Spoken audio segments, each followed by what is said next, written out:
He has acre. Let's go. Well, happy Feast of the Assumption. Yeah, happy Feast Day. Feast of the Assumption. It's a beautiful day. It really is. And we are back, just like you me podcast. We have the Fueled by Faith man, Josh Bissesi. Josh, it's great to have you on. Thanks for having me, Mike. Thanks for having me, Ben. Yeah. I've looked into you guys a lot. I've known Ben for a little.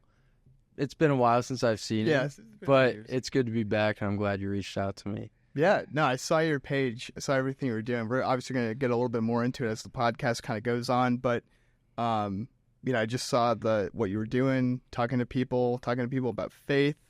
It's just something that seems so simple, but it's something that is so important. And I was we have to get this guy on the podcast because he's doing the Lord's work. Trying.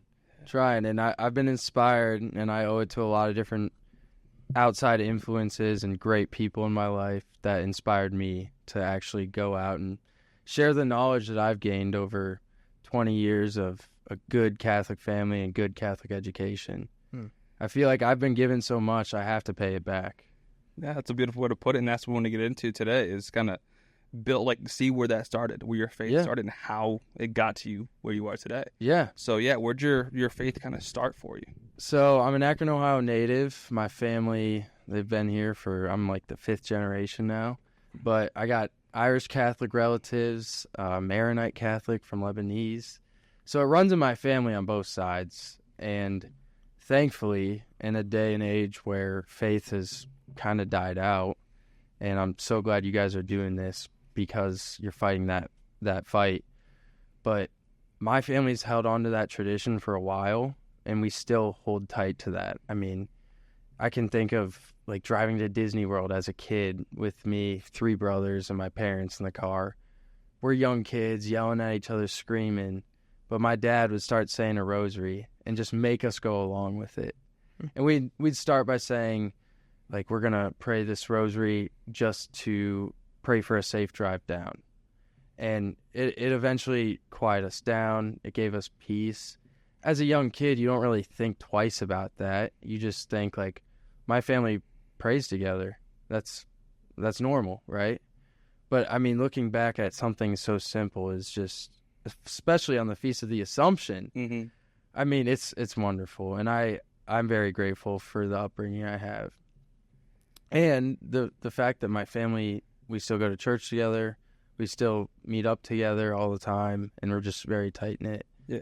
So, was there anything that really kept you in the faith? I know a lot of people, when they go to high school or college, it kind of like, it falters a little bit, but what kept you going there? I'd say my catechesis, whether it was through my parents or the teachers and priests throughout K through 12 Catholic schooling that I went through. Because I know some people who went through the same K through 12 schooling in a different area, and their religion teachers weren't very effective for whatever reason. You could put that on the individual, but the teachers might not have been inspiring or passionate, and those 2 qualities help a ton. For a young man like me, I remember being in my religion classes, and things just clicked for me. And religion was a subject in school, especially high school, where you just get the A because it's easy to a lot of people, or you're writing an essay and the teacher grades lightly. But I was, like I said, lucky enough to have parents that instilled the importance of religion in me. So I recognized that importance in my studies, but I also clung to the intellectual side of it, and I still do today. I mean, there's so many good resources out there, and the more you dig into the faith, the more you're just amazed and you just want to go deeper because it's a never-ending rabbit hole of beauty. For sure. It really is. It's kind of interesting. You said, like, people use the religion class as sort of like an easy A. Mm-hmm. And it makes sense because from an intellectual perspective, the religious life and living religiously or learning just about kind of general theology and stuff, it's generally not super complicated subjects, right? Yeah. But it's the actual living out of what that is actually way harder. And you see way less people actually have the skills to actually be able to live out what it is that they actually learn in a religion class as opposed to just learning about religion in general. Right. And I mean, this whole account, this Fueled by Faith thing is just me trying to live it out. I mean, I'm just as much of a sinner as the next person. but I know that I'm called to do more with the knowledge I've gained over time and to help people out, to serve people, to practice the corporal works of mercy that I've been lucky enough to have been taught. So I hit a point, I want to say I was a good Catholic in high school, meaning I went through the motions. I went to church, went to confession, luckily because my school offered it around the season of Lent every year. And then I get to college and I just go to church. I don't really care. I just make it a point to go to church because I felt at peace there. I was going to church, yes, but was I putting much into it? Not really. I lived out Christian values, but I was going out every weekend. I was partying. I was making mistakes like any young college kid would, and I regretted it at the time. But I look back and I'm very grateful because it's formed me into the man I am today. So I reached a point this past year, I'd say, where I felt like I was in a rut with school or with my relationships, and I didn't know what to do about it until I was in church going through the motions again, and something clicked. And I just had this realization that, like I've been saying, I've been given so much and so much knowledge and such great people in my life that I owe it to the random person on the street corner to give them a smile, or the random person that is my cashier at the checkout line to ask them how their day's going, or to go above and beyond and be nice and be Jesus to that person. And yeah, I had that click moment, and it really set me on fire, and I started pursuing the faith more. I started listening to podcasts, reading the Bible, finally picked up my Bible after years of not touching it, actually being mindful and present during Mass, going to confession, and being open to talking to people about faith. And that's what's part of what inspired me to start this page, is just to talk more about it. It gives me an excuse to bring up faith to someone. If I were wearing this shirt, someone would probably ask me, like, hey, what is that? Well, I'll tell you all about it, I just started this page, but I've already had more conversations than I could count.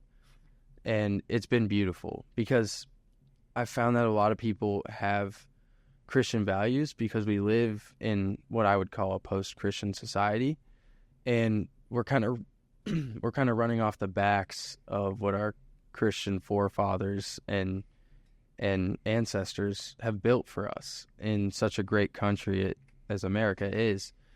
And while people have this idea of what a good person is, we need to be able to define that, and we need to have stringent morals and codes of how to live life to be more than just a good person, but to bring that light and life to other people. And so I'm just trying to do that, and I'm trying to be a relatable, genuine guy, and I'm trying to bring more positivity to others every day, because it really is just me trying to live out my mission and my greater calling. Yeah, that's awesome. I think what you're finding is the same thing we found too. Is when we started this podcast, it wasn't necessarily like a Christian or Catholic podcast, but as we continued to do this, we realized in ourselves that we're Catholic. Right. What are we doing? Right. And then as we have more conversations and have testimonies and stuff like that, it forces us to not only talk about the faith all the time, also learn more about the faith. Yes. And that's a beautiful thing. And it ties it exactly like what you talked about with your upbringing. You were taught it in school, but then it was put in concrete at your home with your family. Yep. And then when you kind of split from your family, you still are going to school, but it's not being put into practice. Yep. And faith's something that needs to constantly be worked on, constantly growing a relationship. It's a relationship at the end of the day. It is. And you can't just be like, all right, I'll see you once a week and not talk to you. It is. Like, people use that analogy all the time. If you had a relationship and you only texted someone like once a week and like only hung out with them once for an hour, yep, that's not a relationship. And like you said, family's so important. We need strong families in America and throughout the world today. I mean, strong families build strong men and strong women, and Lord knows we need more of those people. There's too many people struggling out there that need a smile or that need to learn about Jesus. And I mean, I love media like this because it's the most flexible option we have to reach the most amount of people. And that is, I mean, how lucky are we that we can just have a conversation but broadcast it to as many people that can see it as possible. Yeah, And that's what partly inspired me. I mean, I love Bishop Barron. He's like the Catholic celebrity nowadays. Yeah.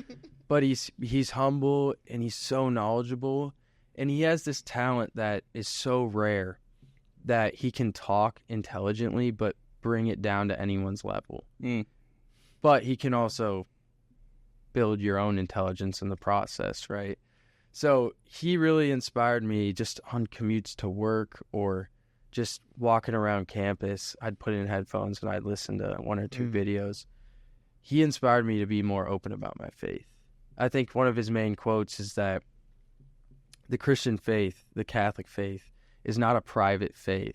Like, we know who the Savior of the world is. We know the source of eternal joy and happiness. Why wouldn't we tell everyone about it? What is holding us back? And that was powerful for me because, like I said, I was taught so much, but I had just been consuming it for 20 years at that point, which is necessary. You need to learn this stuff to talk about it. But I can relate to people well, I feel like, and I can hold a conversation with mostly anyone. And I feel like I should use my gifts to glorify God. I mean, that's what we're called to do. And the only thing I could think of doing, the best thing I could think of doing, was just having a conversation about it. Whether it was a random interview on a page or whether it was, like I said, giving someone a random smile and how are you doing? Like, we need more little acts that lead into big conversations. Yeah, start small. It's all. It just needs one little thing. And we talked about on the podcast many times. It's like you have a conversation with somebody. You're not trying to like convert them right there. It's just maybe think a different way, or they take another step forward. But we talked about Fueled by Faith. So can you describe like what Fueled by Faith is? You kind of talked about the origin a little bit. Right. Like, what do you do? What's the mission there? Yeah. So right now it started as an Instagram page. I wanted some medium to evangelize, I guess, and Instagram was what I was most comfortable with. So I just started doing interviews with random people in the park, thanks to my friend Ben, who runs his own page at The Friendly Faces. Shout out to Ben.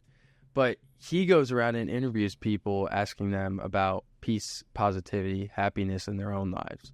So, yes, secular, but it's promoting great values. And so I wanted to take that one step further and actually talk about God. Because a lot of people might believe in God. Everyone worships a God, but it takes some digging to find out what that is. And so when you ask questions like, how do you believe God has affected your life? You assume that they believe in God. Most people I've asked that question to have said good things, and they believe that whatever God they believe in is a source of love and a source of contentment. No one I've really interviewed yet has said, like, there is no God. But that begs other questions that I'm fine asking. Then I say, well, if there is no God, we're outside on a beautiful day, the sun is shining, the stars are going to come out on a beautiful night sky. How do you explain such a complex universe? That's my go-to, because nature is just so beautiful.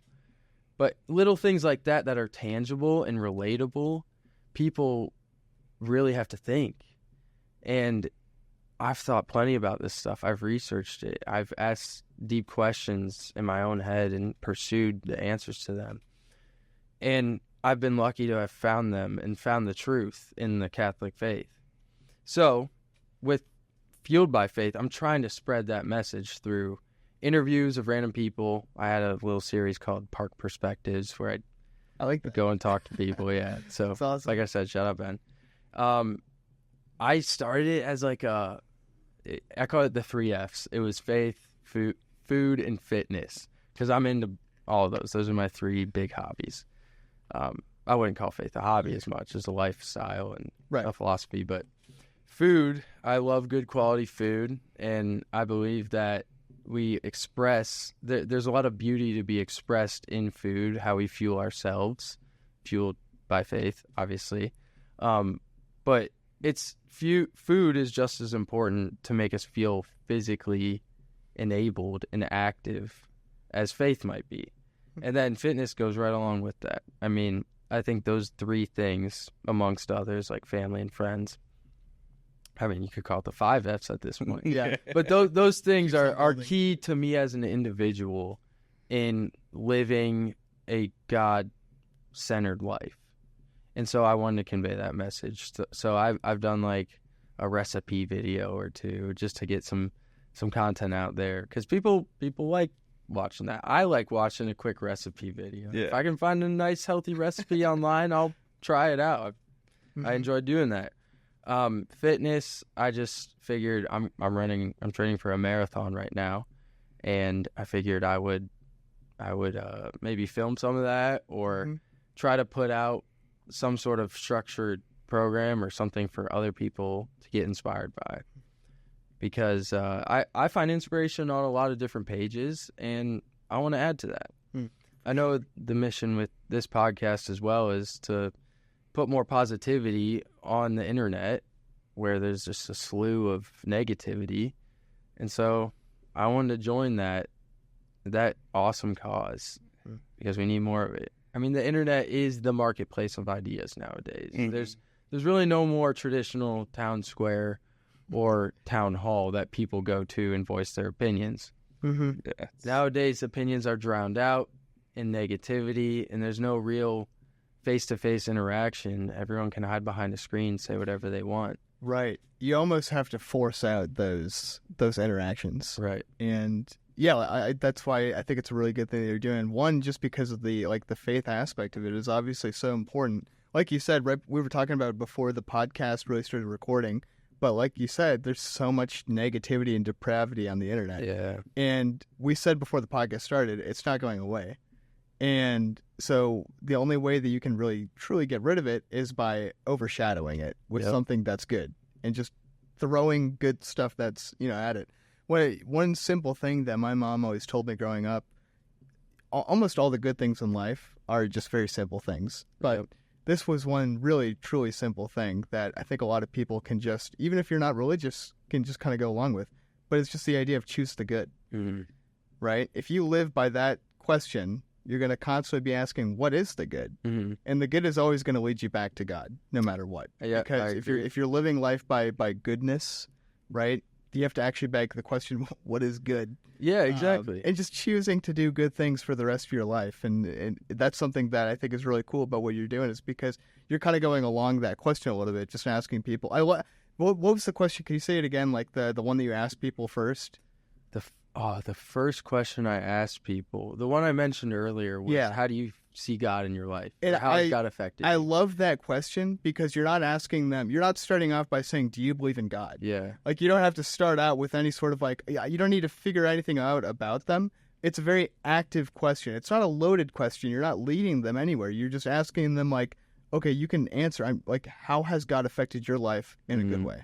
Right? And you choose to answer that question. Okay, has God affected my life in a good way? Yeah. Like, now they're not just thinking, like, do I believe in God? Or like a very general question, like, is God good? A very general question. It's, how has God specifically affected my individual specific life? Yeah. And that really creates a much more concise conversation, because people are forced to really consolidate their thoughts to a very specific question, to a very specific emotion, I guess. I don't know. Yes, it's really, I like that a lot. It's true, but I've learned it's hard, man, because people don't want to think deeply when you approach them randomly, right? Yeah. And that's completely fair. I mean, I can't blame a lot of these people, but you get a couple people that really want to be introspective and really want to.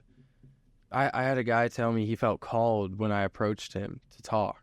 I didn't end up posting the video with him because he had some classified work issues, so I couldn't post it. But I mean, he gave a great response. So when he told me I couldn't post it, I was like, dang it. Yes, dang it. You can AI it with just the audio. I probably could. I can hook you up. Yeah. We'll connect on that. Yeah. All right, sounds good. But yeah, man, like these introspective questions that kind of make you realize like there is a God and he's doing a lot for me, because it makes you think positively. And really you'll never meet someone who believes in God who is a negative person, because inherently, since God is love and God is goodness, you don't feel and live in the evil of the world. You want to actively combat it, or you want to actively live against it. And whether it's I'm living for my own good, we all have an inherent sense of good. I mean, we believe as Catholics that even the person who's never heard of Jesus, Mary, Joseph, any of the saints, everyone has a conscience and everyone has this inherent sense of good. And so if you were to die tomorrow without ever hearing the good news, we'd pray that you lived to this value of goodness in your life and that your soul can be saved because of that. And I think it's beautiful. It really is, because like the Catholic faith is for everyone, even those who haven't heard of it. Mm-hmm. I love the introspective part of like asking that question. When I went through Exodus 90 this last year, towards like the middle of it, we'd have like takeaways for the week, something extra to do on top of what we were giving up or doing. And one of them, I think it could have been from Francis de Sales. I don't remember what saint it was, but like they had like a nightly reflection of going back through your day and pointing out where you saw God and making a point to bring that out. Yeah. And that's something that I'm trying to continue to do. Like I've mentioned it before, whenever something happens or I'm like, oh, that was a God thing, I just do the sign of the cross. So I make it physical and try to like constantly remember that. Yeah. And that's an awesome thing for everyone to continue to do, is where do you see God? It's really easy to get caught up in the world. It really is. And life happens so quick. Yeah. And just to take that moment, all right, God help me here today. Yeah. I almost got hit twice on the way over here. I drove through Akron to get that Route 8. Dude, I didn't honk the horn, nothing. Yeah, I just did this. On the traffic. Dude, Yeah. it was 77. It was rough. Did you go to Route 8 to get here too? Yeah, because 224, because of the rain. Oh, it's yeah, just it's really rough, bad. and then it's just so it's getting down. Totally off topic. Yeah. For the This is podcast. what I love about the podcast. I mean, if you guys are listening from outside of the Akron area, Akron is the worst construction. Oh, I mean, come on. I've been commuting to downtown for 10 years now or more, and they have not finished the highway construction. No, Mike. Yeah. Let's get if our you're stuff listening, together. fix it. actually, Please. this is totally off topic, but it actually has to do with your alma mater, Hoban. Yeah. This was kind of a funny story. I don't know who it was. I used to know who it was that said this, but a long time ago, the mayor of Akron went to Hoban to give like a public safety announcement, like speech type thing. And I think it was in the midst of, unfortunately, like a lot of school shootings that were happening around the country. Mm-hmm. So he went to Hoban to just give like a speech about like general school safety and like, teaching kids just basic stuff. And at the end of his speech, he was like, all right, just like, does anyone have any questions? This is Mayor Horrigan, by the way. Yeah, yeah. And one of the students popped up and he was like, yeah, when are you going to fix the roads? Yeah. I remember that moment. I was in that assembly. Were you there? That was my friend on the soccer team. Was it? actually. Okay. Yeah. I remember hearing the story. I was like, that is hilarious. So true. Did he have a good response, or was he just like? He's the mayor, Yeah. man. He doesn't know. No. Like, He's like, he could care less when the roads are finished, you know? Yeah, it's like soon. Yeah, exactly. Yeah. I promise you guys, Yeah. and it will be done soon. I think it was actually your brother who told me that story. Probably. But yeah, that was just, I was like, oh, we're talking about roads, Zach. I got Yeah, to to Akron and roads. Just this conversation. We could have a whole podcast on that, honestly. We probably could. I mean, I thought it was just because, seriously, I'll keep it quick, No, but yeah. that was because we get a bunch of snow and our winters kind of suck and we have to salt the roads. But you go to any other city up north and it's different. Dude, go to Just like- Wisconsin. Yeah, Yeah, Their roads are yeah. perfect. Yeah, like what Yeah. are we doing? Come on. It's something special in Ohio. Yeah. It's gotta love Ohio. One question I had too, with asking people, like going up to random people, how was that first time? How nervous were you? Were you like, I mean, I'll be real. I still haven't done it enough to not be super nervous. I mean, it's one thing approaching a person that's walking alone with their dog, and that's who I kind of targeted at first. But man, like going up to a group of random people, they just see you. They see me and my friend with a tripod and a phone on it, and they're like, "Oh, what are they doing? Like they're recording or something." And that's an immediate turnoff for a lot of people. So I'm already kind of lagging behind. And then the pitch, I'm not like, I can talk to people, but when I have an established connection with them, so the cold calling aspect of it it still makes me so nervous. Like I'm out here shaking with my words, like hi, I run an Instagram, you know. But like I said, the more you try it, the more I've gotten comfortable, and it's a shame because I haven't had a ton of time to actually go out and do it because work and commuting and things like that, adulting. Yeah. But it's a cool journey of getting out of your comfort zone. Yeah, and we're called to get out of our comfort zone. We are. Constantly. Yeah, Like, we are. Look what the apostles had to do. That's a great point. I mean, Jesus said, go to these towns with no food or water, wear your tunic and your sandals, and that's it. Yeah. And the Holy Spirit will speak through you. Mm-hmm. So I have this little prayer or thought in my head when I go out and do things, or even when I'm talking like this, where I'm like, Holy Spirit, give me the words that need to be said. And I always think of that Jesus commissioning his apostles. It's so true. I mean, I think Jesus said in in that same area of the gospel, like when you're being scourged or prosecuted or slandered and being made fun of, still trust in the Spirit to guide your words. And it's so powerful, but it's not easy at all, man. And the fact that 11 of the 12, well, 10 of the 11 apostles were martyrs is stunning. I mean, you know about the martyrdom of Peter. You know, he was crucified upside down. Yeah. Who was crucified in the Acts? Well, that was also Peter. Yeah. But Was it it? was also oh my gosh, someone's gonna crucify us. You're a history guy. Come on. Yeah. I think Wait, it was, Brian, do you have the answer? Yeah. Brian? Well, I mean, just think of the humility Yeah. of Peter to say, I'm not worthy of being crucified upright. I'm not worthy to be on the that's same level as my Lord and Savior. And to go through crucifixion as it is, I mean, I read this awesome book. It's called Killing Jesus by Bill O'Reilly. And it's a purely historical account of Roman times and what Jesus lived through.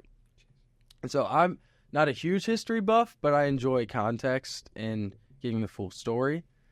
I mean, this detailed everything from the Roman hierarchy to the Roman governors at the time, down to Pontius Pilate, down to the Roman relationship with the Jews at the time, how they managed, you know, watching over and this sort of like surveillance state that they ran over the Jews.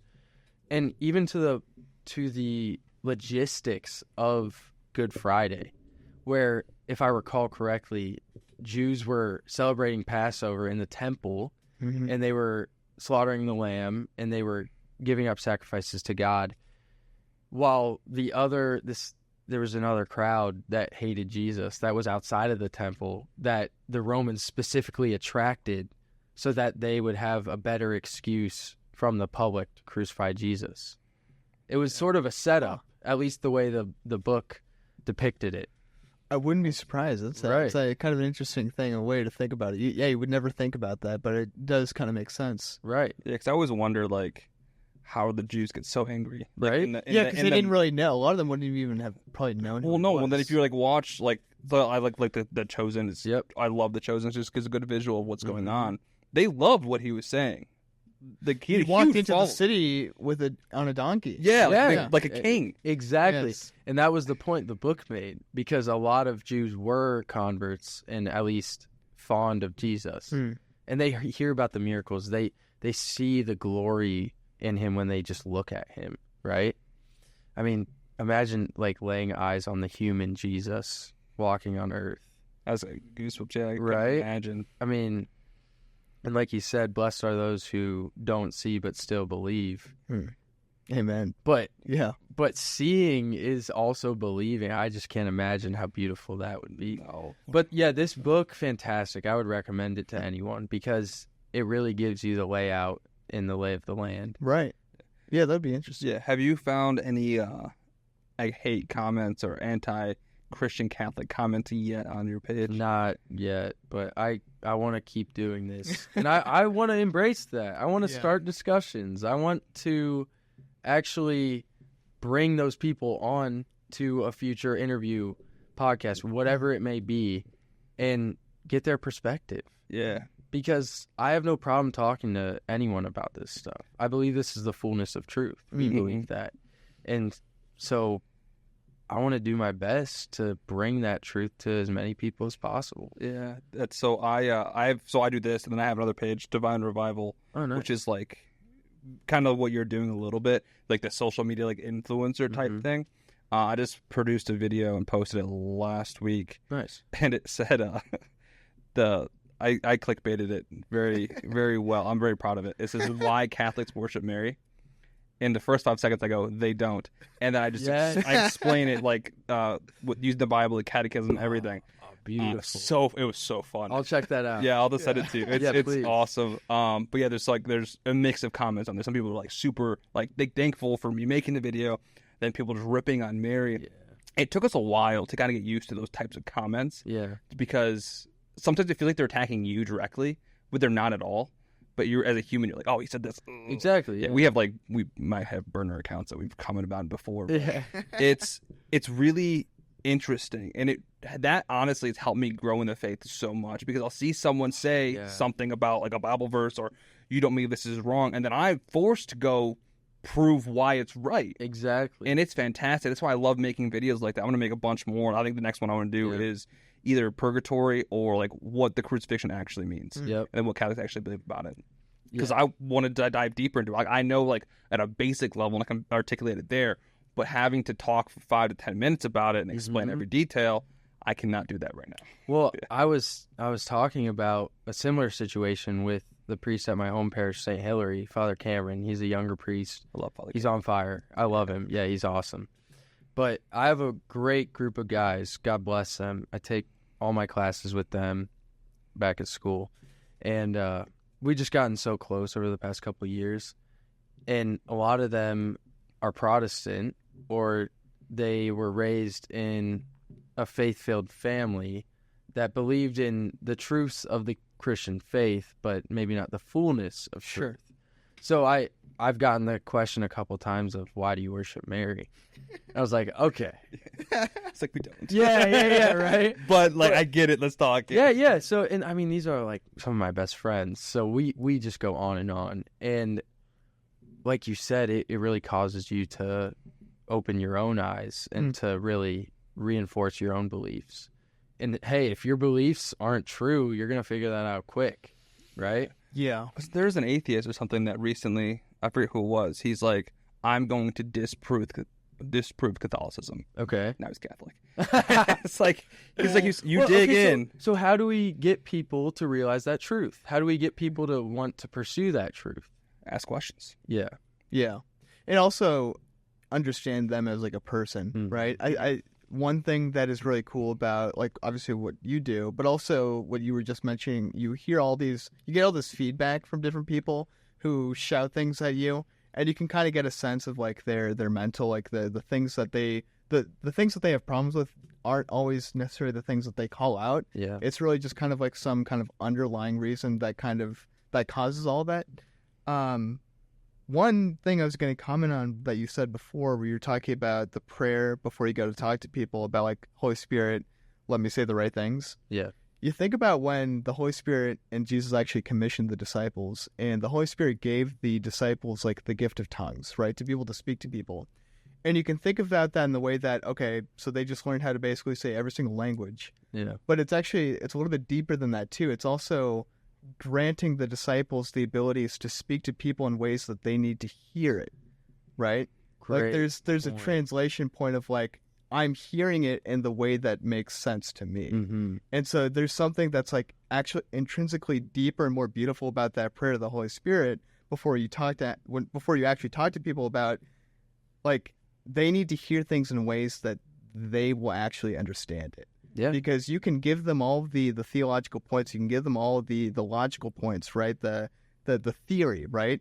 And it might make sense to you, but it might not make sense to that person because they don't actually feel called to understand that, or they just refuse to, right?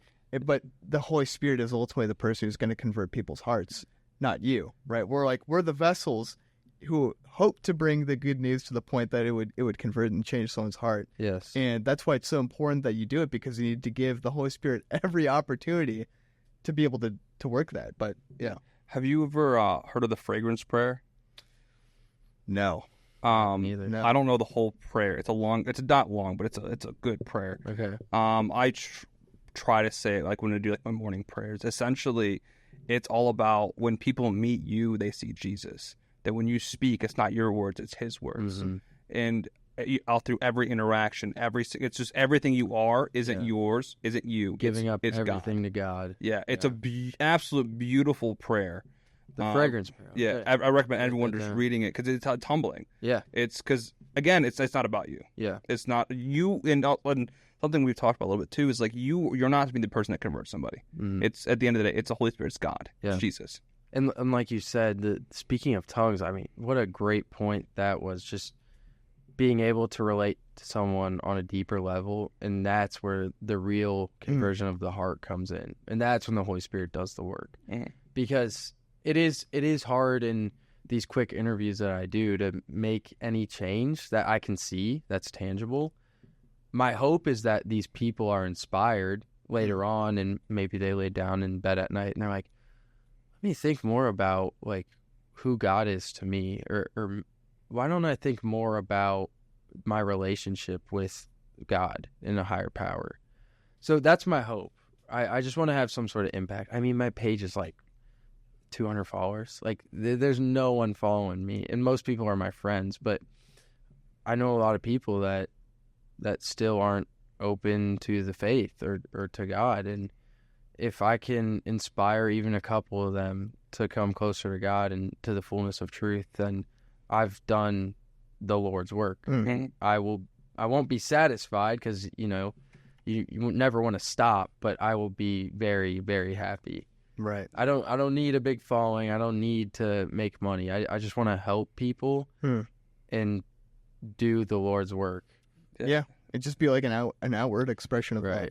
Right. It's kind of like that shirt, for example, it's an outward expression of, like, it's an invitation to something, right? Yeah. People it's see a that conversation shirt. piece. Right, exactly. Like, it's the same thing with when a priest wears a collar, right? A priest, someone sees them, they say like, "Oh, all right, well, time to talk to him about demons or something." Yeah, right. Like, oh, you do exorcists? Yeah, right. exactly. Yeah, I've talked to it's so many hilarious. priests, and I've asked them that question about, like, how do you, like, before you became a priest, did you view that collar as much of a invitation to conversation as you realized it was going to be? And most people are like, no, it's a sign of priesthood, but they realize, like, as they became priests, that collar is like, it's an invitation to so many different things. It's a to so many badge. different people.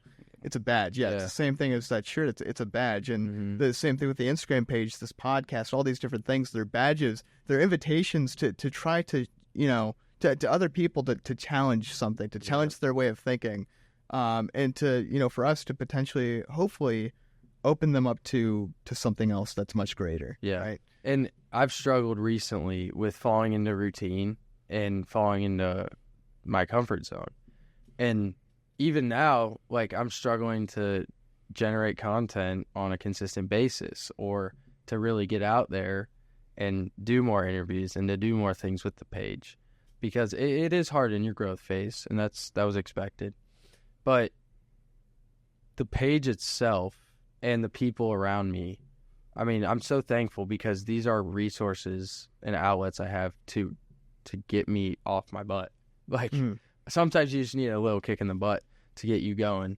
And if someone asks me, like, hey, I haven't seen you post in a second, like, shoot, you're right. I really need to go do something. I haven't seen you post it. I know. That's what I mean. Like, hey, tomorrow. Yeah, there you go. Did you teach yourself all like the editing and all the other stuff? Yeah, I mean, CapCut. That's Right. that's what I use. That's People are gonna hear that and be like, "Oh, he's an amateur." You have the paid version?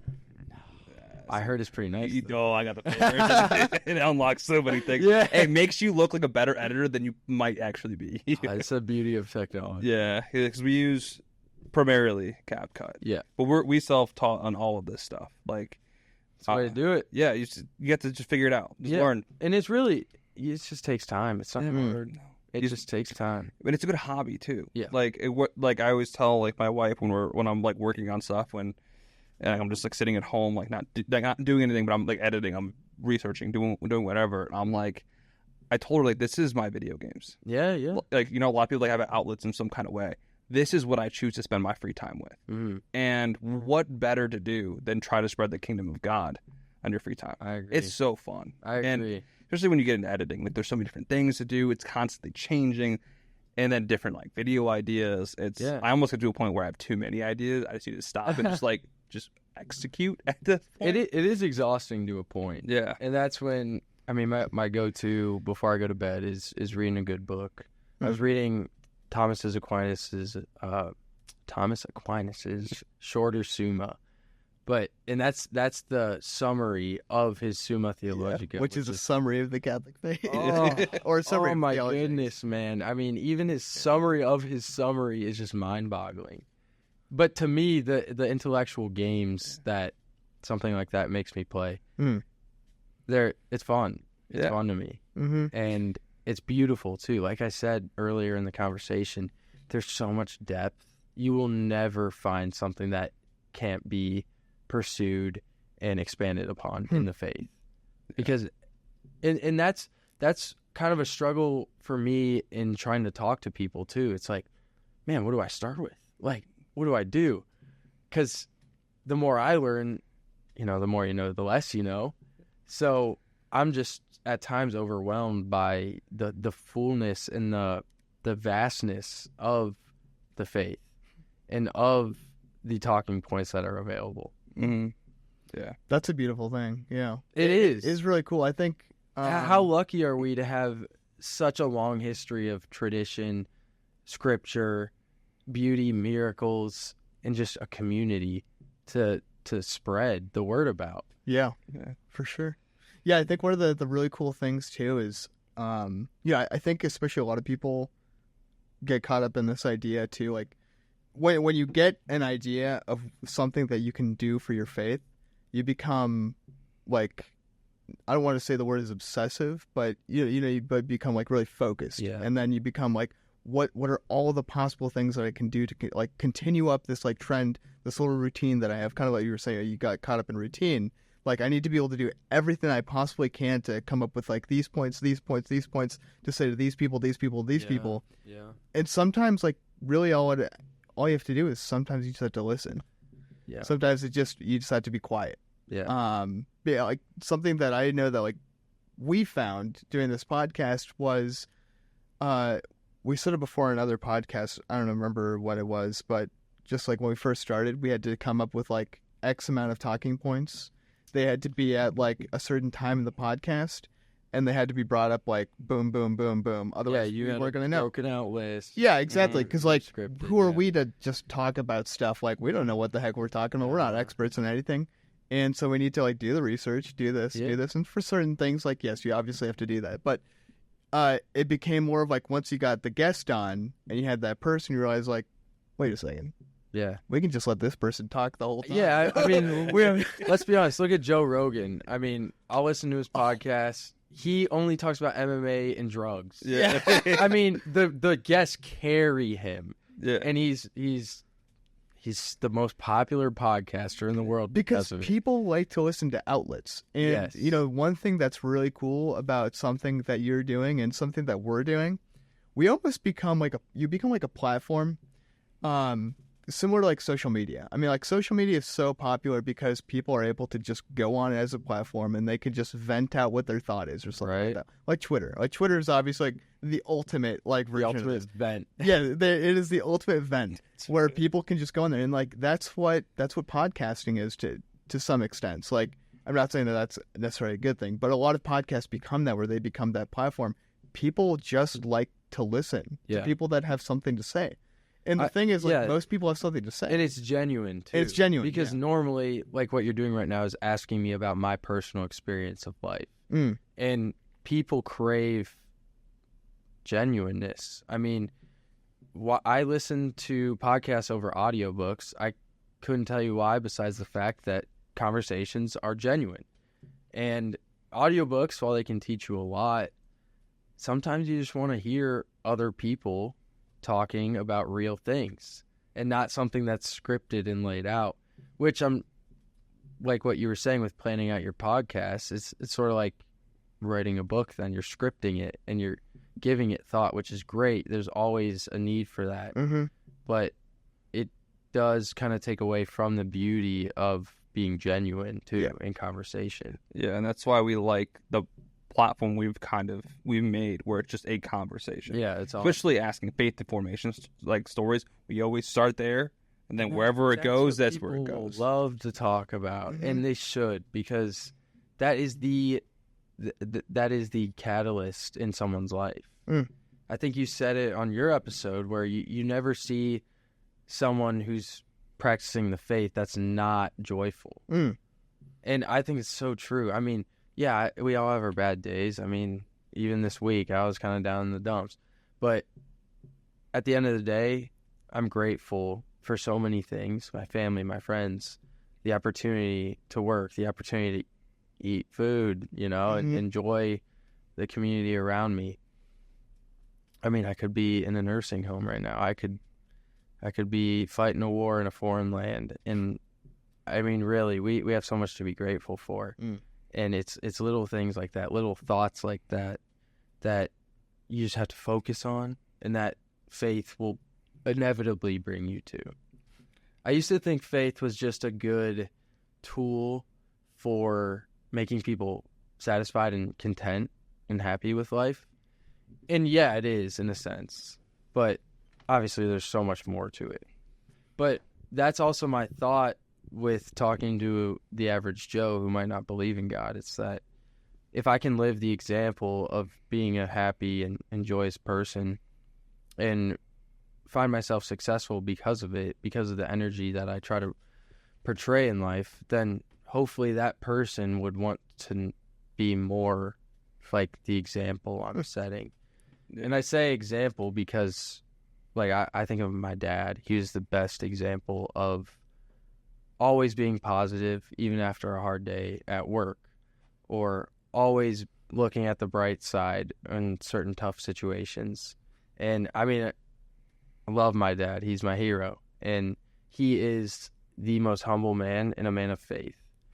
When my family was lucky enough to go to Italy this past summer, or this past month in the summer, on just a 2-week trip.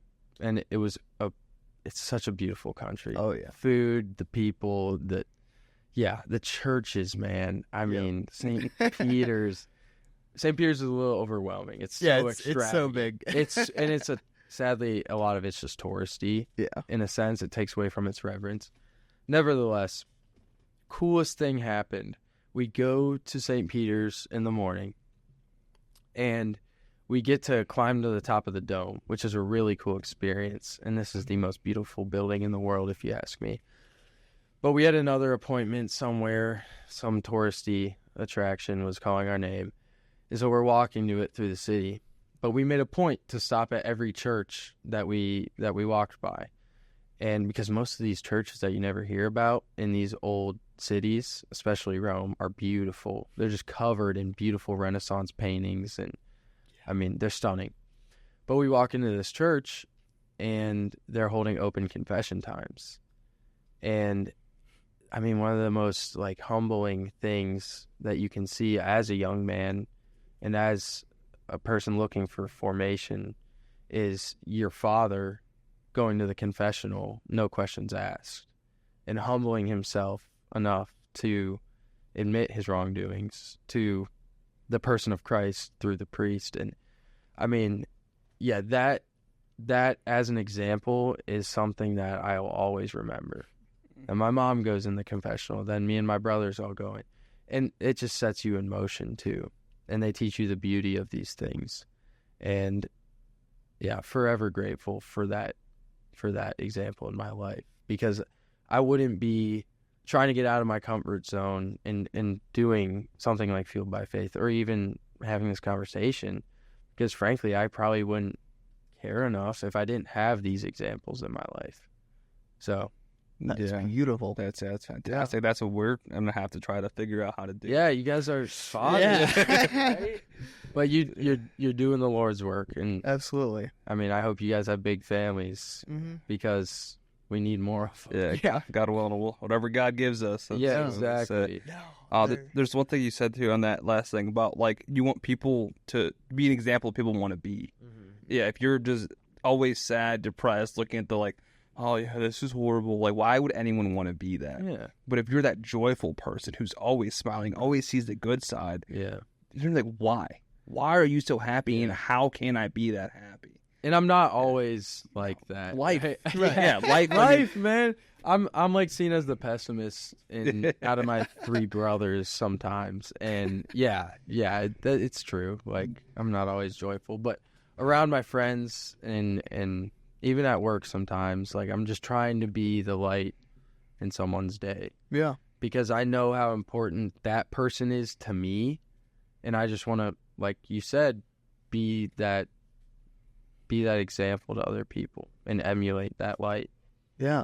100%. And then also, I love what you said even in the beginning, talking about, like, just, like, saying, like, hi, asking how someone's day is, because it's really easy for us to disregard other humans because we're stuck in our own little world, and we forget that, like, you have your own little world. Yeah, I have mine. You have yours. We don't know what's going on in their life. Their grandma could be sick. They could be going through something bad, but that little thing could just, like, give them a little bit of hope again. Or like, wow, that's cool. What they needed. I mean, to anyone watching this, a simple hi, how are you with a smile can make someone's day completely. And it's made my day many times. That's why I'm saying this. Yeah. It's so powerful, because people don't feel acknowledged most of the time. Yeah. And I think the perfect example is the cashier at your local Target. Even, like, you could be buying, I don't know, dog food at Target and just checking out real quick, in and out. Just make a little conversation with the person right there. They might be struggling with something. They might be ready to leave work, and they just want to go and veg out on the couch all night and do whatever they want to do. But maybe you can be a positive light and make them more fulfilled and strive for a greater good, because you were trying to be that example. So I was a firefighter paramedic for a while. Nice. I did that since I started in high school, and then worked in that for a little while. And that's one thing I do miss, was having those conversations with people on their absolute worst day. When you're in the back of an ambulance, it's not fun. It's not where you ever want to be. It's always something going on. It's bad. And being able to be Christ for someone in that, like, I've had many instances where people, like, would ask to pray, and they would ask me to pray with them or pray for them, and, like, well, I've never done this before, but let's figure it out. But, or even just, like, listening, and just, some people just don't get heard. Like you mentioned, like, they're just kind of just exists, and it's sad. And just being intentional with that is just a fantastic way to just live life, Catholic, not Catholic, Christian, whatever. And that's the beauty of our faith. It's for everyone. It's for the lowest of the low. I mean, Jesus' ministry was directed in so many ways to the poorest of the poor, the lowest of the low. That's why Saint Teresa exists. I mean, that's why that's why we venerate these people, because there is no greater act of justice than to serve the lowest of the low. Humble yourself in doing so. I'm not bragging when I tell this story. In fact, I'm actually proceeds to brag. I'm actually ashamed, because I will never live up to this same standard. But when I was 7 or 6 years old, I told my dad that I wanted to collect money for a poorhouse. Okay, cool. And so my dad and I walked around a neighborhood, and I literally I had like a Folgers jar, and we were just knocking on people's doors and asking them if they would spare anything because we were going to go to the poorhouse. That's awesome. And yeah, it was awesome. It was my dad was the person that obviously like walked me around the neighborhood. I would never have done it by myself, but we collected a bunch of money, and I remember going to the poorhouse, and we didn't choose who the money was going to, but we just said like, hey, my dad went up to the person who was like, hey, my son collected all this money. He wanted to give it to someone. Is there someone here that like desperately needs it? And the lady was like, oh yeah, like we'll find someone. And she like brought it over and like gave it to this guy. And the look that guy had was like the happiest face I'd ever seen in my entire life.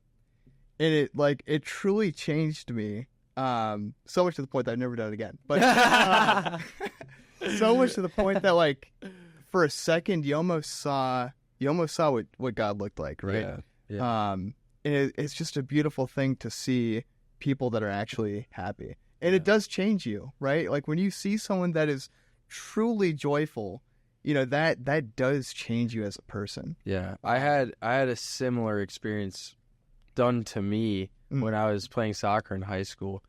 This is so stupid. I'm always made fun of it by my friends, but I used to get calf cramps all the time when I'd play. Yeah. And it was like clockwork. I'm telling you, 10 out of the 16 games my junior year, I would go down with 5 minutes left on the dot. And my calf would lock up, and I'd just be done. I couldn't move. And so the first couple times it happened, people thought I had torn my ACL. Like, oh, he's out. Yeah, he's out. No, just another cramp. But we were playing Worcester, if I remember. And they were a good team. I think they beat us. But we were at home, and I go down, 5 minutes left. I'm like, whatever. At this point, I'm used to it. Well, one of their guys comes up to me after the game. He puts his hand on my shoulder, and he said, do you mind if I pray for you? And I was already emotional. I was a junior, and I was like, soccer was my thing, right? So this stuff had bummed me out. And he starts praying for me, saying like, Lord Jesus, I ask your blessing for this man in his physical health, and, bless him and his actions and his family and so on and so forth. I kind of drowned it out because I was crying at that point. I started bawling, man. And at that point, his team had gotten on the bus. We talked a little. I said, thank you, man. God bless you. And my team was huddled in the middle of the field doing their cool-down stretches. And I walk back to my team, and I'm still bawling. And everyone's like, what's going on? I'm like, he prayed for me. He prayed for me. And it might have been funny looking back, but it was so powerful. Just someone willing to do such a simple act in a time of distress for me. And it was so necessary. I wrote about that in my college essays. Like, oh, wow. Yeah, I mean, that sort of thing just sticks with you. Mm-hmm. Yeah. And it really was so powerful. We had another guy on the podcast a while ago, and he talked about he had kind of like a reversion to the faith.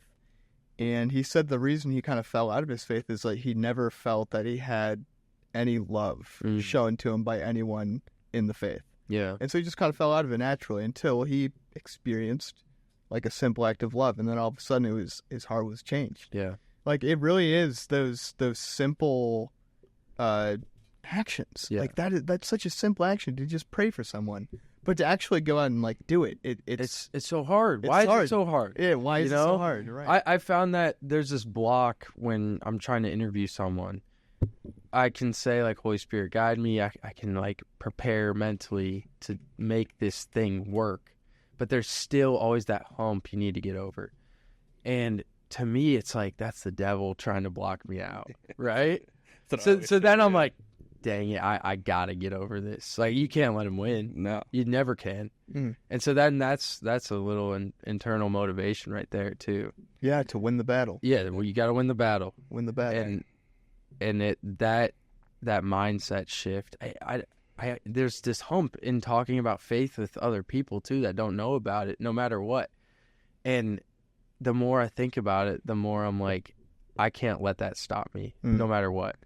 because I could die tomorrow and I could see that person in purgatory and they could be like, why didn't you tell me? Yeah. Why didn't you knew about the love of God and saving grace and you didn't mention a word to me about it. That's really, actually, I've never thought about it that way. I heard that. I heard that in a podcast. That's not an original thought. I forgot who that was. I was thinking to say that I heard that before. Yeah. So that's why I'm like, yeah, what am I doing? Like, right. Right. Someone meeting you. It's not an internal thing. Mm-hmm. Like, Jesus didn't come to the disciples like, all right, here's this information. Don't tell anybody. Right? Well, and I think as Catholics especially, we're not open enough about our faith. And so media like this is amazing, but just in general, like, you have to admire a lot of Muslims out there that will take the time throughout their day and lay their mat down and point themselves toward their holy land and bow down and pray in the middle of the hustle and bustle of the day. Yeah, aren't even on airplanes. Right. Yeah. And you have to admire that. Where is our tradition and where is our strength and faith where we can give outward signs and actions like that? We all need to get that shirt. Yeah. I guess so. I asked the same question to my mom. I'm like, because we were talking about Andrew Tate when he converted to Islam. Because he talked about how it was super reverent and they're praying all the time and all this other stuff. And I'm like, you know what? Yeah, I can see why people would like that about that faith. And she goes, you should be doing that too. Yeah. We have the Office, Angelus. We have all of these prayers. I think it's 7 total that we should be praying every single day. A lot of us just don't. And then a lot of us are just embarrassed to do it. Yeah. Just in public. I always make it a point, even when we go out to eat, we have to pray. Just to pray before you eat. I mean, I don't know why you always feel like everyone's watching you. No one cares. No one's cares. Watching you. Yeah. We're just build it up in our head. It is me. I'm the television show. Yes. Everyone's watching me. It's so no true. one and cares. that's what I mean. Yeah. I think it's the devil. Yeah, I really do. 100%. Literally yesterday, I'm sitting at lunch with my coworker, and I was like, wait, should I say grace right now? I should definitely say grace. Wait, no, it's fine. They'll think I'm weird. I did it, thankfully.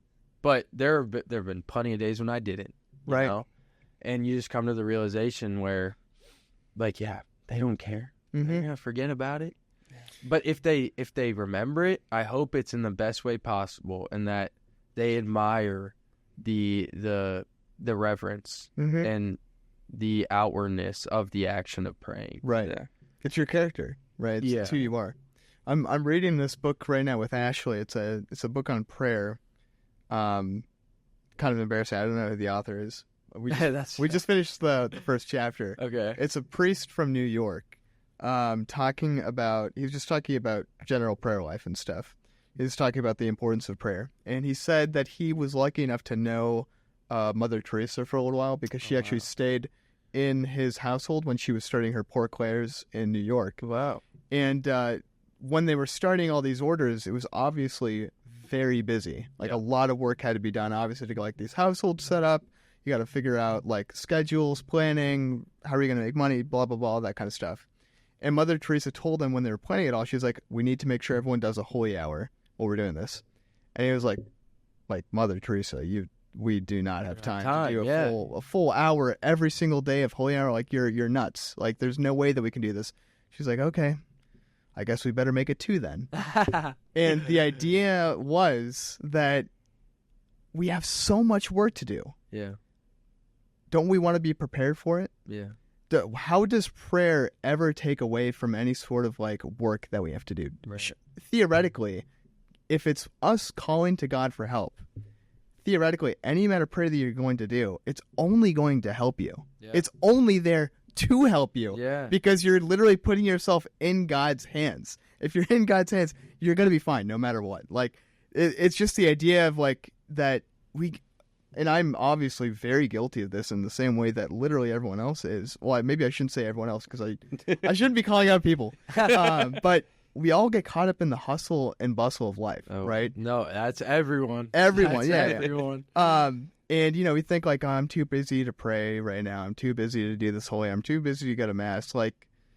don't you want to be going to these things to pray because you are so busy? You need all the help you can get, clearly, because you're busy all the time. Yeah, and like I said, there was a while there where Mass was just an escape or a retreat for me. I was going through the motions, and I was just there for some quiet time. And thankfully, I started being more mindful and reverent and recognizing that, like, the Savior of the world is present to me in a bodily host in front of me. And how amazing is that? And how incredible. It's unfathomable. It really is. Like, to look at a small host and to think that the stars in the sky and the vastness of the ocean and the earth we live on it's contained in this little host. It's crazy. I saw a video of a priest holding a monstrance during adoration, and he was sobbing because in that moment he realized what he was holding. And this is a conversation I have with my Protestant friends, because they ask, like, well, why do you do, like, communion at every Mass or every service which is what they call it? And I'm like, I mean, because the point of the Mass is the Eucharist. Like, we are giving up ourselves to receive Jesus in the Mass. And the concept of Jesus being present is still so just unfathomable. But I believe it. I really do. I just can't, I can't put it into words, Yeah. It's God. It's insane. Yeah, exactly. And it's been happening since the beginning of the Catholic tradition. I mean, Christ instituted himself through the Mass and the Eucharist. And it's so beautiful.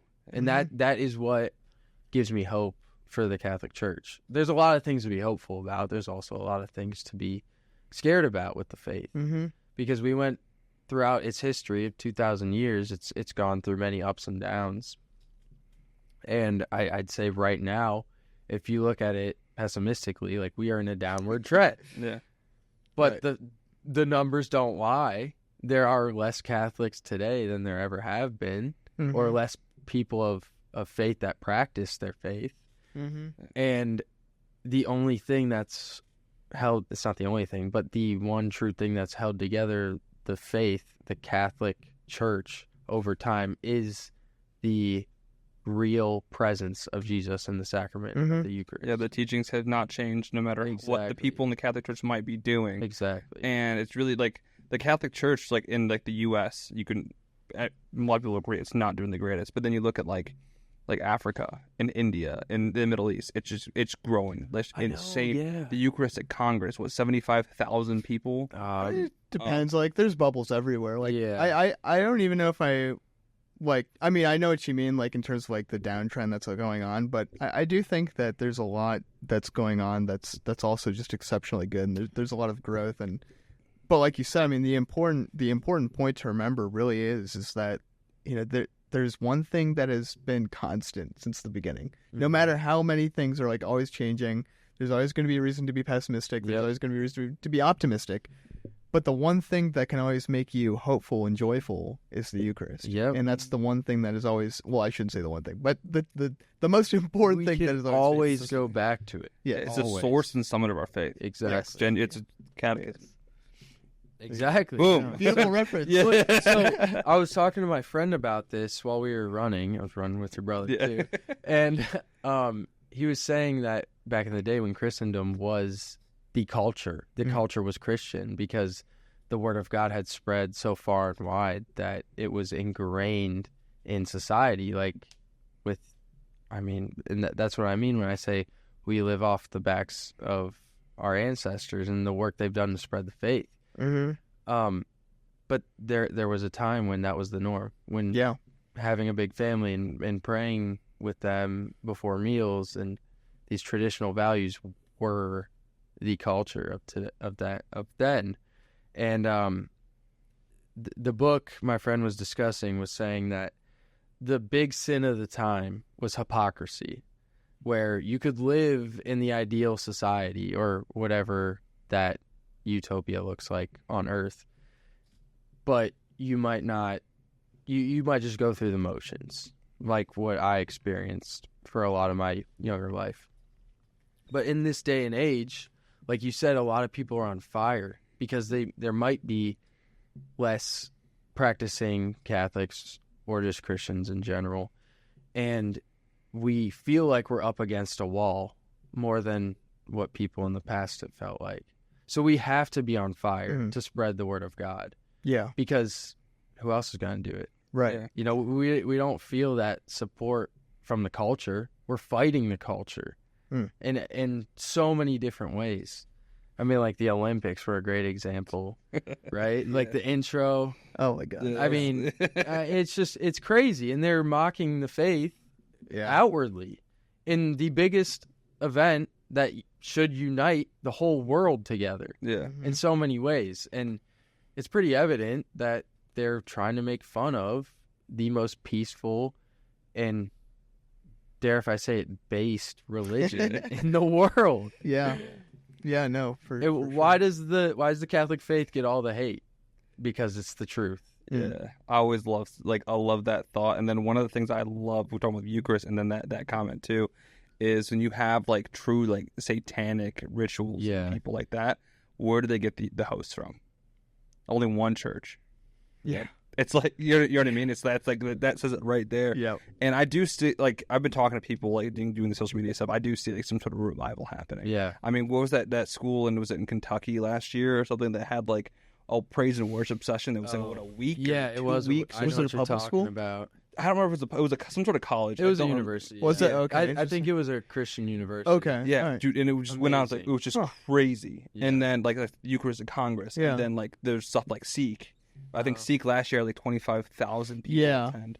Well, I think it's like you said, there's this renewed sense of like, there's obviously renewal going on because people are getting this renewed sense of like purpose and duty. Yeah. That obviously, like you said, our backs are to the wall. So what are we going to do about it? Yeah. And, you know, obviously you have a large amount of people that are probably just like, well, I'm okay. I'm just going to sit with my back against the wall and look the other way, right? Yep. And to a certain extent, like, there is something that is okay with that, but at the same time, there's something that's also very wrong about it in the sense that you're allowing the world to just change around you. It's sloth. It's a yes, deadly thank sin. you. Yeah, It really is. Because we are given gifts and we have dignity as images of God in the human beings that we are. Mm-hmm. We are called to do so much with the life we've been given. But it takes, the culture might beat you down, and it takes a lot to realize that sometimes. Yeah. We're the antithesis to the culture. Exactly. Yes. That's a great way to put it. Yeah. I was hoping you'd use the word, but I had to use the word. That's one of You our favorite sounded smart words. there. Oh yeah, he taught me that word. And we actually we made a hoodie that says antithesis, like, because that's what we're doing is the antithesis. Yes, Dude, I it's the love that. Did I get antithesis. one? Yeah. Yeah, we have a website. We'll Oh, yeah. get it here. Yeah. Yeah. Great opportunity Yeah. There to you shout go. out, guys. Just below the podcast, there is a link. You should click on it. There's some fantastic merch.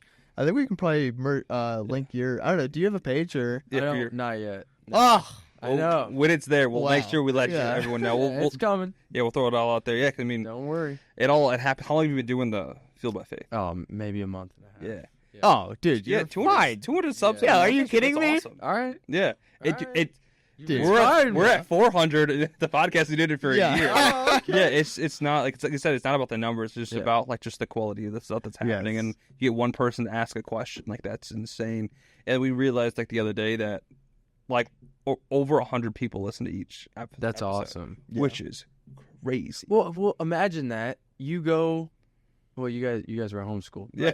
Listen, I spent what 16 years of my life in classes of like 25 kids. And sometimes like that feels big. You look around, you might be in my first day of freshman year, I didn't know anyone in the classroom. Yeah. Right? But now you're talking to 100 people. Like in social media terms, 100's like not a ton. But dude, put that into context. Yeah. When could you ever gather 100 people to listen to you talk? Never. Yeah, exactly. There's no, I mean, relative to other people, who cares? Yeah. Like you are spreading the word to 100 people, and Yeah. It's even crazier is that there's some people that like it too. yeah. And then that would suck if they did that. Yeah. I mean, shoot. Holy cow! What if you guys if you like the podcast? Holy cow! And then do you that. subscribed. Like, whoa! Why would you? Nah, Absolutely don't do that. but yeah, social media is the craziest thing because, like you mentioned before, like you were able to like post one video, and if it hit the algorithm correctly, it hit people the right way. Yeah. It can go to hundreds of thousands of people in a day. Yeah. Like that's just. But the algorithm's tough to work against too, because we talk about the negativity, but it's a psychological tick that we all have. These quick hitting videos of normally negative stuff. Why is that appealing to us? Yeah, we actually we were talking about like our really early podcast before the podcast started. A lot of really crappy podcasts. But one of the initial subjects that we talked about was outrage. How outrage sells more than just charity. Yeah, to a certain extent. Like there's people like Jack Doherty or Neon or Aiden Ross or like any one of these like big like Twitch streamers or Kick streamers, whatever platform they're on. They just do really stupid things. Stuff. And unfortunately it sells because it's like if you see someone punch someone in the first second of a clip, you're going to stay on. Because you're going to be like, okay, why did he punch him? Like, what happened right after? You ever scroll through Instagram Reels and just get a bunch of car crashes? Yeah. I mean, that's what's up not with that? I get, but I love that. I mean, what's up with that? We know what we get at our Instagram Reels. I'm not even going to say what we usually get. Oh, man. Yeah, it's just like, because it just wants to show you that because it distracts you. It stops you from growing. And then also a lot of the stuff on there too is just like, especially like having growing social media is like how to grow social media, how to edit these videos. And it's just like, it's just all just stupid. It's like, what are we doing? That's the hard thing when we're trying to promote goodness. It's all junk. Yeah. We even tried when we first started editing clips is making them like high dopamine, as my one buddy would call them. Oh, yeah. And it was like kind of cool, and it worked a little bit. It actually did work a little bit. Yeah, because but it was not good. No, because we're we feeding into what Yeah. everyone else is doing. That's also the hard thing about being like trying to be an influencer of types. You don't want to fall into that because we talked about it so many times, especially starting the podcast. We can talk about all that degen stuff, and we can be famous from that because it's easy. Yeah. And it's easily consumed. There's another podcast. I forget what it was called. When we first started, we would mirror off other podcasts, see what they did. Yeah, for sure. And there was it was like called like Wet Jeans or something like that. And it's just dudes talking about normal dude things, and it's just like it's pretty funny. But there's nothing. There's nothing there. Substance. The greatest example of that is, have you heard of Call Her Daddy? Oh yeah. That I forget the host's name. Alex Cooper. Alex. Yeah, she's like now she's the most popular podcaster on Spotify. Mm-hmm. It's like really Joe Rogan. Yeah. Yeah. Wow. She's like 60 million a year. But she talks about nothing. Yeah. There's no substance. That's exactly part of the reason why we started this podcast. I hope you're hearing this, Alex. Yeah. We're gonna make a clip out of that. Yeah. Send it right to Barstool. Wait, Yes, are they still dude. with Barstool? Or no? I don't know. No, she's not, dude. That was a huge thing too. Oh. I'm sorry. I'm sorry, Alex. I don't listen to you. I mean, a ton of people care about that. Yeah. I mean, look, I love Barstool as much as the next guy. I think they're funny. Yeah. But a lot of that is just stupid. Yeah. But why do we buy into it? Well, it's the same thing with like Nelk. Yeah, with right. all of these different podcasts, they are very entertaining. Mm-hmm. But they relate to the lowest common denominator. Yeah. Right? Like that's what it is. And we like it because it feeds into that like abnormality of just we like to look at stupid things in life, like cat videos on the internet. Yeah. Like those things can be like really funnily, when Mike and I first started kind of like hanging out, we were friends. One of the first things we did together was we went to a drive-in movie theater with some friends. Okay. But for some reason, his mom said like we had to be there 2 hours early. And Interesting. I don't know why we did, but we showed up 2 hours early to this drive-in movie theater, and of course, no one was there. Not Not a soul.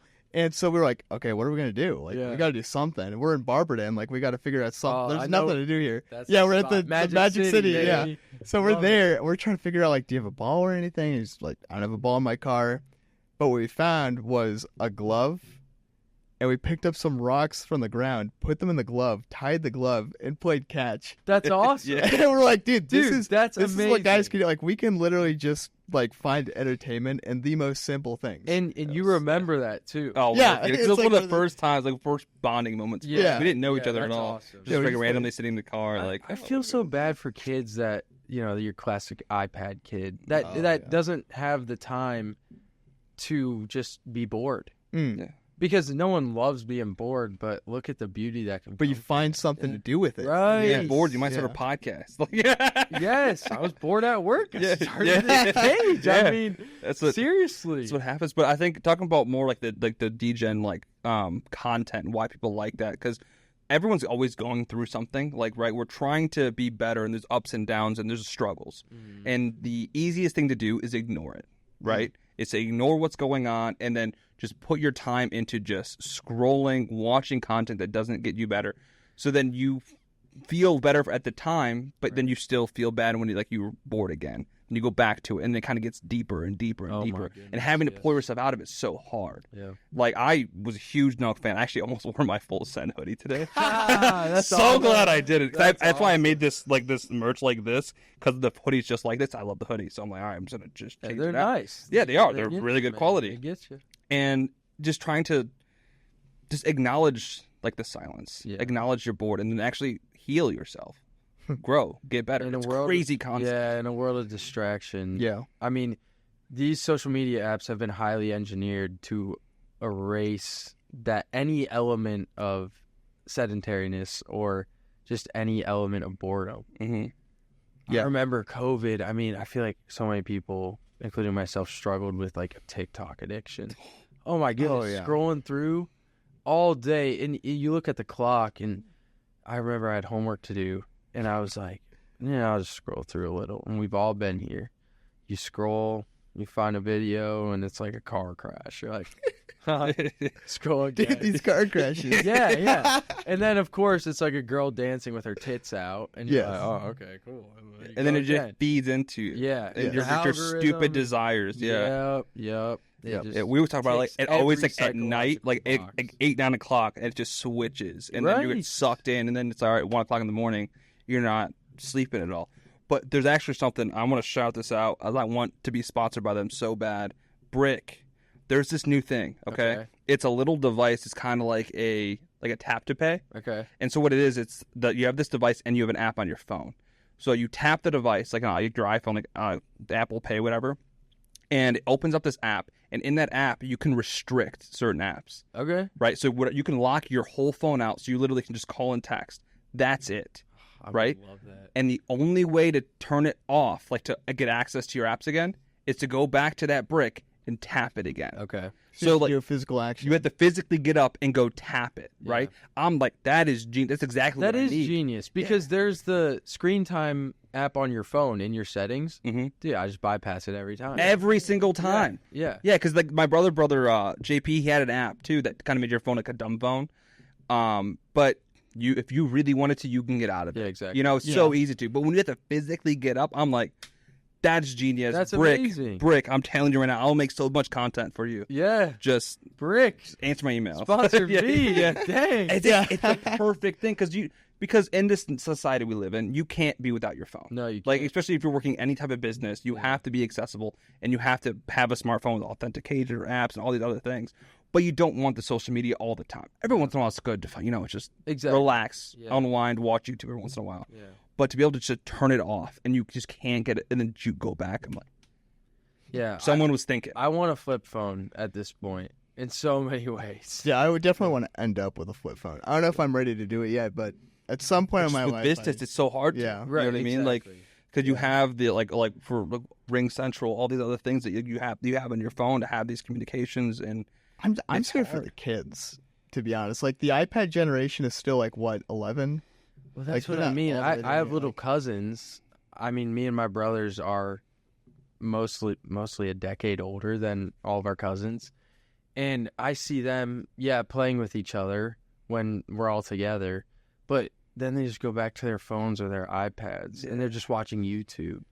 And listen, I'm not a parent, but I see what goes on with my aunts and uncles. And when they get annoyed, they just give the simple fix of a YouTube video. yeah, It's And I scary. know it's Yeah. hard. I know it's hard, and I I know I'm gonna have to go through that when I have my own family. Yeah. But I really value my parents and the era I was raised in where that wasn't widely accessible. Yeah. Yes. Because there's such an importance of being bored and creating your own fun. Yes. Remember what we used to do as kids? Like you go out, you play with sticks, you find that perfect one that looks like a gun, and you're like, I'm a cowboy Actually, now. Like my favorite page on Instagram right now. It's funny. We're talking about like physical bad things, of social and I media. just brought it back to social media. But there is a social media that's called like Sticks. Okay. And it's just guys will send the coolest sticks that they find to this page, and you just post it. Or you need That's to send, you need to It's send all me it's that. all Yeah, guys commenting. Yeah, Dude, that's awesome. dude, I remember, this is the funniest thing. I was like, had to be like 8 or 9 years old, and I remember looking up at this tree, and there's just a single stick. It was so straight. I'm like, I need that. That is my sword. You know, but like that was like the coolest thing. But yeah, now the kids, like my little cousins will come over, and like they'll play a little bit. Then it's like you said, the iPads or like they'll have like the switches and stuff. Like we have video games. Like it was you had to plug it in. You know what I mean? And it was at the TV. You couldn't.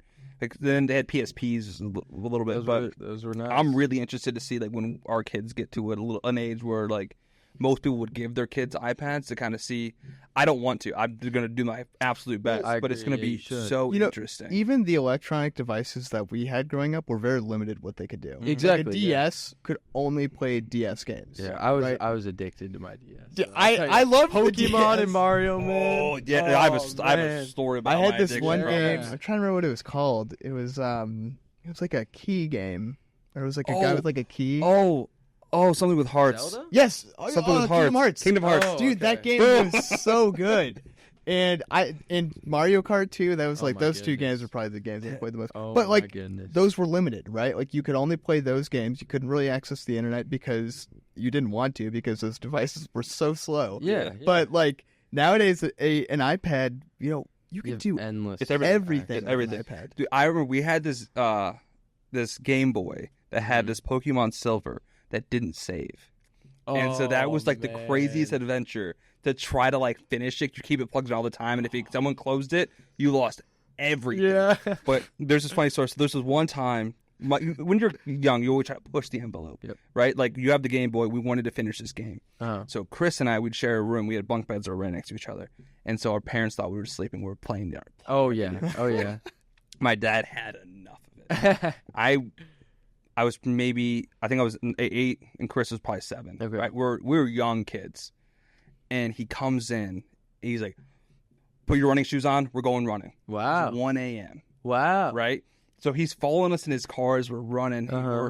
We're crying. Yeah. We get like half a mile in. Chris falls, and here's a fall. And it's like, and then that was like it with like iPads, like bad things. And we talk about like Ben Neal, who we had on the podcast a couple weeks ago. Okay. He's trying to put like these restrictions on his kids with the iPad. Yeah. But they're finding ways. Like he'll lock it at 9 o'clock. Yeah. And then so the kid will just get up early to have it longer. And then he's sitting there. He's like, "What do I do now?" Like, it's just rid a of it. constant battle. Yeah, you just just burn don't- it. Just never have it. Right. Like, just genuinely, that's the only way. Like, just never have it. Yeah. Dude, kids are moths. Like even Gus right now, he's 5 months old, and I pull up my phone. The second I pull it out, he's doing everything that he possibly can. That's gonna sound really bad. My bad. He's gonna do everything that he possibly can to find the screen so he can just like look at it. Yeah. So like, and it's been nice too for me because now whenever I hold him, I like know not to pull up my phone or go on my computer or look at the TV because he just wants to look at that stuff. So I was at lunch today with my coworkers, and there's 4 of us at a table, and I always try to make it a point to not have my phone out. If I do, it's because I'm just setting it on the table, and I put it on silent, and I just try to be present in the moment and talk to people around me. I mean, do you ever notice how people escape a conversation or maybe the uncomfortability of a conversation just by going on their phone? Yeah. And to me, that's rude. I don't know if other people feel that way, but there was, in this conversation today at the table, the one guy was being asked a question, and he was so absorbed in what was on his phone, we had to repeat it like 3 times. Yeah, it's just kind of sad, right? Like, we are given these outlets, and we just take full advantage of it. but it's not genuine. It's not. It goes against the great elements of what makes a conversation. Yeah. Well, you mentioned everyone has a God. Yeah. Right. Yeah. And we have, as a society, most societies have made our phones our God. Yeah. That's like so our true. presence on social media, what we're able to do on there, and that's everything for us. Mm. And that's why you're just engulfed in it. When you have nothing else, what else to do but look at I mean, your phone? great point. Yeah, it's true, and it's an escape. A lot of people need that escape. You know, we all need some sort of escape, but I just think we need to go back to these little polite mannerisms. Like, don't throw away your phone at the dinner table. Like, be respectful, be present to the person in front of you. It's something so simple but so impactful. Yeah. Maybe I have something to say. Maybe I had a question for you, but I don't know. You don't feel like you want to talk to me, so why would I ask it? Yeah, it goes back to like just the value of life, though. You know what I mean? Because as a society, we don't value life as much as we probably should, Yeah. or how we need to. As we need to, and when you don't value any of that, what's the point? You just get engulfed in everything else. That's why you need faith. You need structure. You need something. Yep. And that's why I really love, like, at our whenever I go to my parents' house, like on Sundays, we always try to do our best to put our phones away. Yeah. And we just sit and That's awesome. talk for. It could be just dumb sibling conversation about genuinely nothing. Mm. But you're But that's building to awesome. something. Yeah, it's what it is. Yeah. And there's another thing too, like, people, because they don't value life, they don't understand, like, things don't have value, right? So say, like, your grandparents, say they're going to live for another, like, 10 years, right? But you only see them twice a year. You know what I mean? Yeah. It's what, 20 times Yeah. you get to see them again? But you spend it on your phone. You know, people think, oh, I have plenty of time. Like, life happens like this. Yeah. How many stories are people just pass away? Yeah. Just I'm so grateful to have both sets of my grandparents still here, present and healthy. God bless my grandpa Sam and my grandma Kathy. They're both going through cancer treatments, but so keep them in your prayers. yes, of course. But they live local, and we try to see them at least every weekend or every other weekend, and that is just amazing. It's a gift. That's a because blessing. it really is. And I mean, I feel bad because I look at other cultures, and it's deeply ingrained in these distant cultures to have your family and your relatives live with you as you grow older and not send them away to a nursing home. So sad. And it is because, look, I'm not in that situation, but I probably will be one day. And if my parents are getting old and frail, I don't want to send them to a nursing home. No. I want to do my best to support them in my own home, even if they have dementia or Alzheimer's, because I mean, we are called to bring life to others and to treat life as sacred with dignity. Cool. I mean, we need to care for our loved ones. Yeah. And sorry, I mean, but you even mentioned at the beginning, like, building off the back of what people have done for you. yeah. Your parents raised you. Oh, your my mom gave birth to you. I could It's never the thank them least that enough. you can do Yeah. to My care for them when mom they're always older. says as a joke, like, you're going to wipe my ass when I'm older, right?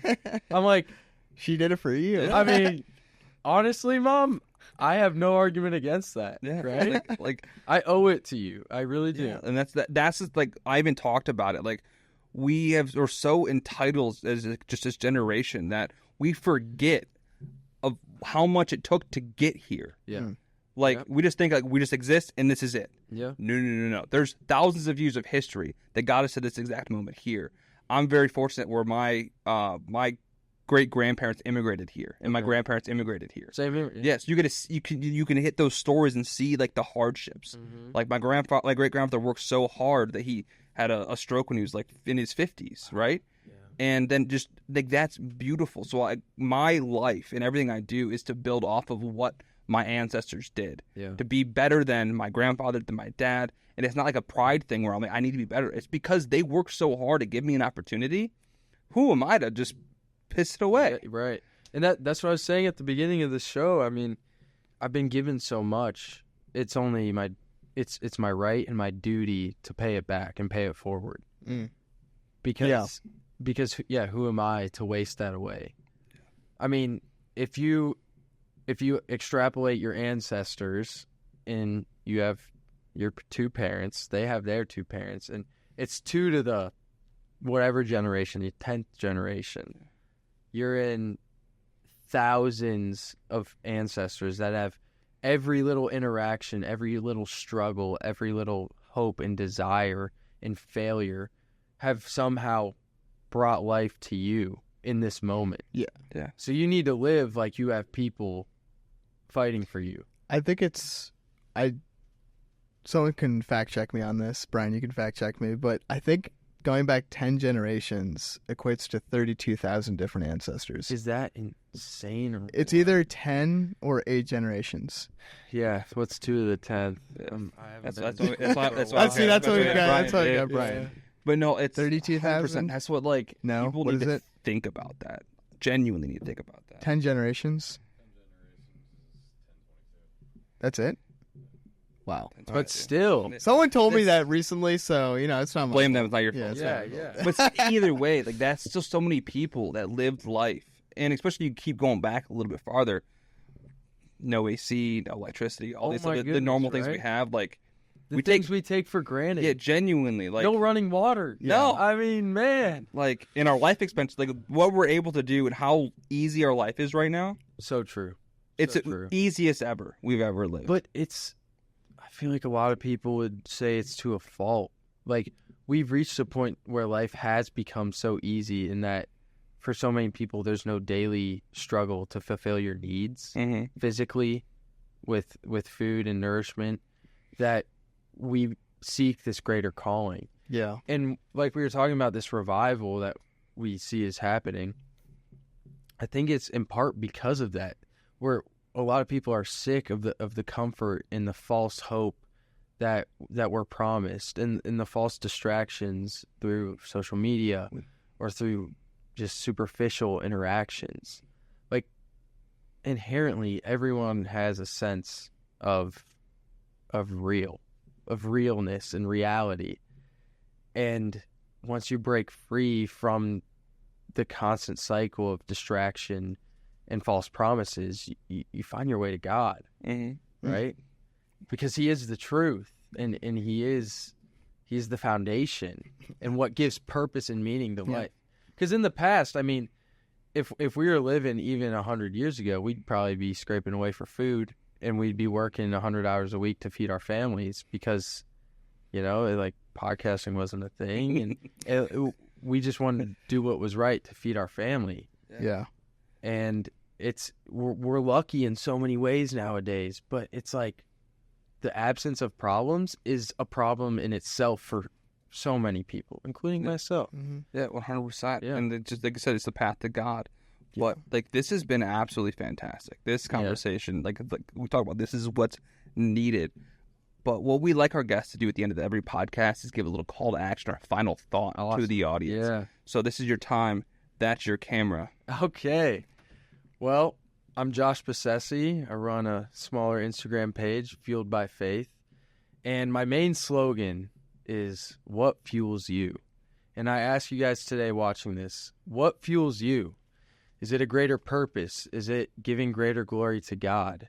Who is your God? What is giving you purpose? If it's not the truth, then I really ask you to be introspective and pursue truth in its best form, and that is in Jesus Christ, the Son of God. So thanks for watching, guys, and thank you for having me on. Yeah, fantastic. We'll link everything you send us in the description. And this has been awesome. This has been the Just Like You and Me podcast. We're out. Boom. Boom.